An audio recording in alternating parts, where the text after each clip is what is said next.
कोयनामारी petrol pump छोड़ते हुए भोलानाथ घोष का गाड़ी जब बसीरहाट की तरफ जा रहा था, ठीक उसी वक्त लॉरी सरबेरिया की तरफ जा रहा था और यही वो जगह है जहां पर ये पूरी हादसा हुआ।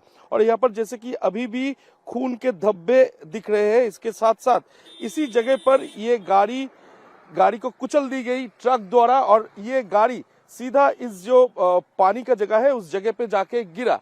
और उसके बाद लोकल्स जो थे वो लोकल्स इसी जगह से रेस्क्यू किए और स्पॉट पे ही भोलानाथ घोष के बेटे और उनके ड्राइवर का मौत हो गया और भोलानाथ घोष को इस जगह से रिकवर करते हुए उन्हें स्थानीय ग्रामीण अस्पताल में भेजा गया। उस जगह पर उनका फास्ट एड के बाद उन्हें छोड़ दिया गया। यही वो जगह है जहां पर पूरी ये हादसा हुआ और भोलानाथ घोष का आरोप है कि वो चश्मदीद गवाह है। 5 जनवरी 2024 में शाहजहां शेख के घर में जब ईडी पहुंची थी, उसके ऊपर ईडी के ऊपर जब हमला हुआ, ये पूरी घटना में वो चश्मदीद गवाह है और इसीलिए उनको मारने की कोशिश शाहजहां शेख ने जेल पर बैठ के ही किया। भोलेनाथ घोष के बड़े बेटे विश्वजीत घोष ने टीएमसी नेता शाहजहां शेख पर हत्या का आरोप लगाया है।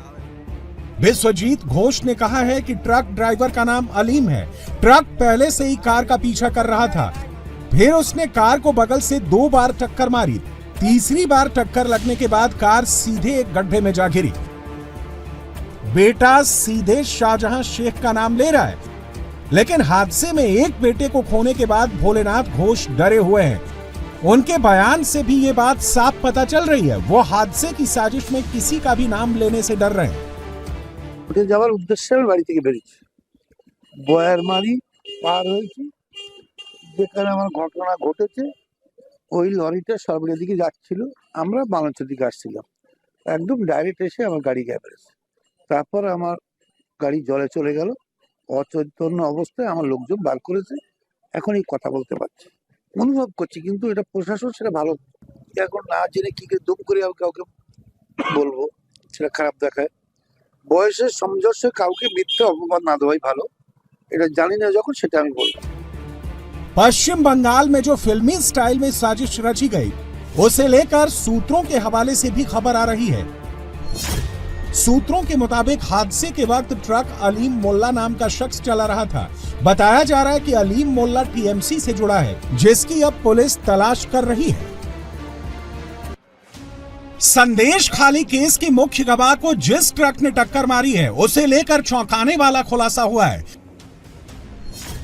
ट्रक सड़क पर बिना परमिट और फिटनेस सर्टिफिकेट के चल रहा था।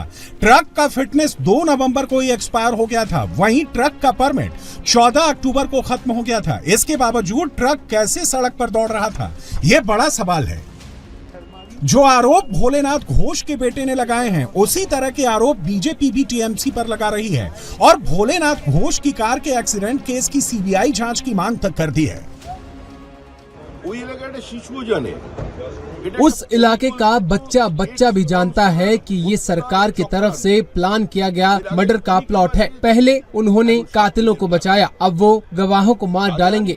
शाहजहां शेख तृणमूल है और तृणमूल शाहजहां है, इसलिए क्या ये मुमकिन है कि कोई शाहजहां शेख के खिलाफ गवाह दे और वो सही सलामत जिंदा रहे? अगर पश्चिम बंगाल में पुलिस है, अगर पश्चिम बंगाल में तृणमूल है, तो जो लोग समझते हैं वही समझते हैं। लेकिन मेरी मांग ये है कि ये जांच सीबीआई से होनी चाहिए। भोलेनाथ घोष की कार में ट्रक की टक्कर की टाइमिंग और टारगेट को लेकर शक गहरा होता जा रहा है। पीड़ित परिवार सीधे टीएमसी के बाहुबली नेता शाहजहां शेख पर आरोप लगा रहा है।